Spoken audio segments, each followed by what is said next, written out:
আগের ভিডিওতে দেখিয়েছি জগন্নাথ মন্দির থেকে ফিরে এসে তারপর আমরা ব্রেকফাস্ট করে সকলে মিলে কিন্তু নেমে পড়েছিলাম পুলে। আর সেখানে কিন্তু সবাই মিলে অনেক আনন্দ করেছি, মজা করেছি। পুল থেকে উঠে আমরা ফ্রেশ হয়ে চলে এসেছি লাঞ্চ করতে।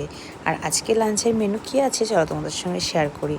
ভাত, সাথে পাঁপড় ভাজা, আলু পোস্ত আর আলু পটলের একটা রসা, ডাল, সাথে আছে রুই মাছের কালিয়া, যেটা কিন্তু আমরা রুই মাছটা বাইরে থেকে কিনে দিয়েছিলাম, যেটা ওরা রান্না করে দিয়েছে।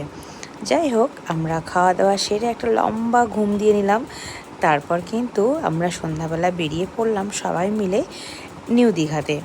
তো ভাবলাম নিউ দীঘা যে মার্কেট রয়েছে, চলো সবাই মিলে একটু ঘুরে দেখা যাক কি কি বিক্রি হচ্ছে, কি কি কেনাকাটা করা যায় কি যায় না। সেসবের জন্যই কিন্তু আমরা চলে আসলাম নিউ দীঘা মার্কেটে। ওখানে গিয়ে সবার প্রথমে বাবুর চোখ চলে যায় ওই গাড়িগুলোর দিকে।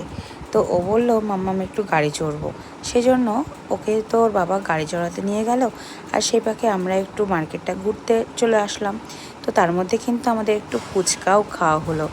ফুচকা খেয়ে যে যার মতো একটু ঘুরছিলাম, দেখছিলাম এখানে কি কি কেনাকাটা করা যায় বা কী পাওয়া যায়।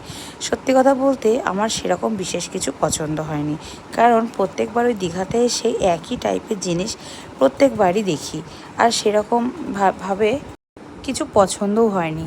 যখনই দীঘাতে আসি তখনই কিছু না কিছু সবার জন্য নিয়ে যাই, ব্যাগ থেকে শুরু করে এদিকে পার্টি সবই কম বেশি নিই। কিন্তু এবার আমি কিছুই নিইনি, আর পাশাপাশি আমি সবার জন্য পার্টি দিয়েছি কিন্তু আমি নিজের জন্য একটা পার্টিও নিইনি। সেই কারণে কিন্তু এবার আমি নিজের জন্য একটা পার্টি নিয়েছি, এই বাচ্চাগুলো বসানোর জন্য আর কি, এটা লাগে বাড়িতে প্রয়োজন, সেই কারণে। তাছাড়া আর কিছুই কিনিনি। তো দেখো, ঘোরাফেরা করতে করতে আমরা একটু আইসক্রিমও খেয়ে নিলাম। আর পাশাপাশি আমার ছোটো ভাবি তো আইসক্রিমের থেকে আইসক্রিমের কাঠির দিকে ওর নজরটা চলে গেছে বেশি। আইসক্রিমের কাঠি নিয়ে এখন নিজে মাতব্বরি করবে। যাই হোক, সব ঘোরাফেরার কমপ্লিট করে আমরা একটু সমুদ্রের ধারে একটু বসে অনেকটা টাইম নিরিবিলি আরাম করলাম। তারপর জগন্নাথ মন্দির দর্শন করতে করতে ফিরে এলাম।